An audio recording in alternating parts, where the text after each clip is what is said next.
watch Ralph and Millie's favorite band, Kiss!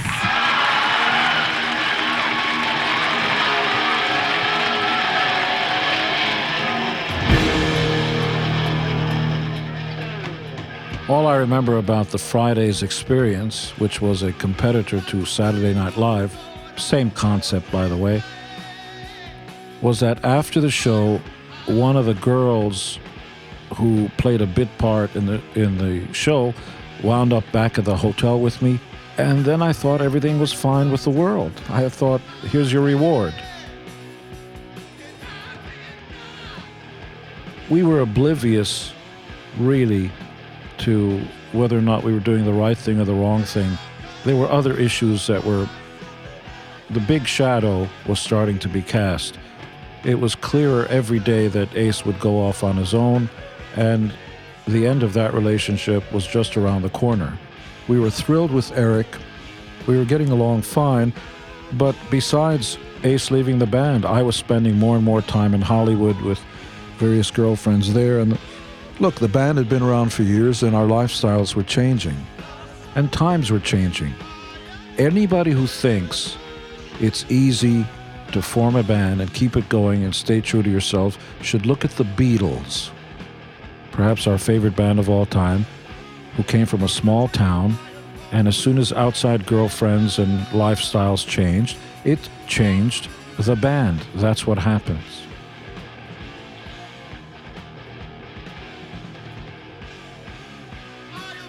To this day, there is a group of East Coast music-related executives, TV producers, and the like who despise Kiss, always have, and are in a certain situation of power where they basically keep us out of situations where other bands of our prominence would find the door wide open.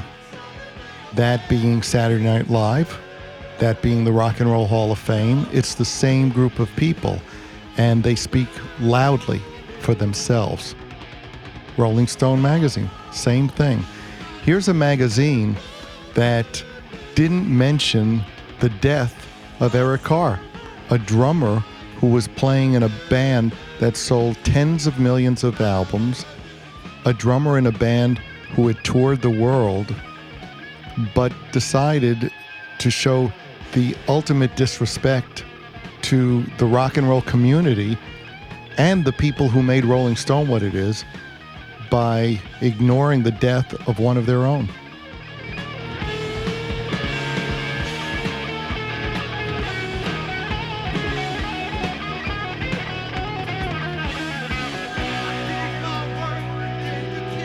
This was a very awkward period for the band, and we weren't entirely sure how long we should keep doing the same look. Should we progress? Should we not?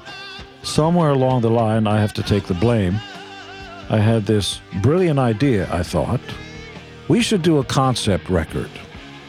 We should call it The Elder, and I sat down and wrote a story at the Beverly Hills Hotel in the middle of Hollywood, of course, while I was seeing my new girlfriend at the time, who was also a singer from sort of the disco world, and that wasn't making me more popular with the fans, that was making me less popular. But I was convinced that this would give us credibility and huge sales. The Who had Tommy, we should have The Elder. And Bob Ezrin became my co-conspirator. He fell into the trap just as deeply as I did, and he actually believed this was the genius of all genius ideas, and he would get actors and Christopher Makepeace and Canadian actors and symphony orchestras, and we would actually get together at Ace's house and start planning this masterpiece. And that's what we actually thought. We thought, let's take a breather from the fans and let's do one for the critics, and let's prove to them that we were actually more than just makeup and rock and roll songs. And we fell right into that trap. And I was responsible more than anybody in the band. I was convinced, and nobody can talk me out of it, that this was going to be the huge, sort of McCartney and Sgt. Pepper, Gene and the Elder.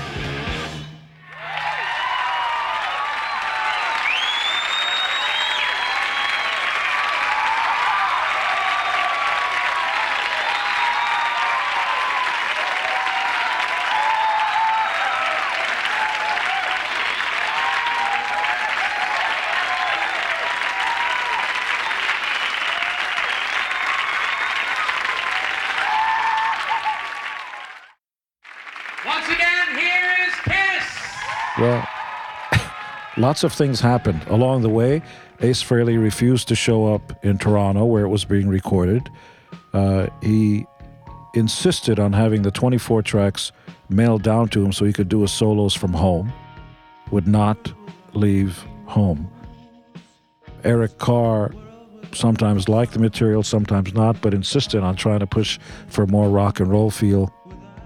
At the end of the day, we had very few places to look to, and sometimes when Paul and I looked at each other, you just sort of shrug your shoulders, kind of going, it's the right thing to do, right? And you're looking for somebody else to just agree with you to convince you that it was the right thing. The Elder, I'll give it an A for effort, and that's about it.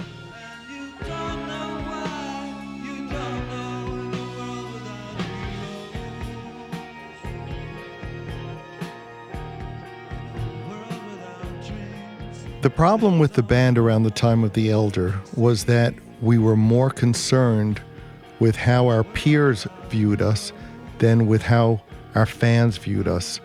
We had lost touch with the people who made us what we were, and were more intent on making sure that the critics and other musicians saw the validity and the credibility of what we were doing. We were intent on showing them that we weren't just a gimmick. We were these brilliant, deep-thinking musicians. The problem with doing something like that is that when people don't like you, they will continue not to like you, and the people who did like you will not like you. So you wind up with nothing. We gave it our all, and honestly, the fact that Ace didn't want to be a part of it was partially because of his own personal problems, but he was actually right. It was the wrong thing to be doing.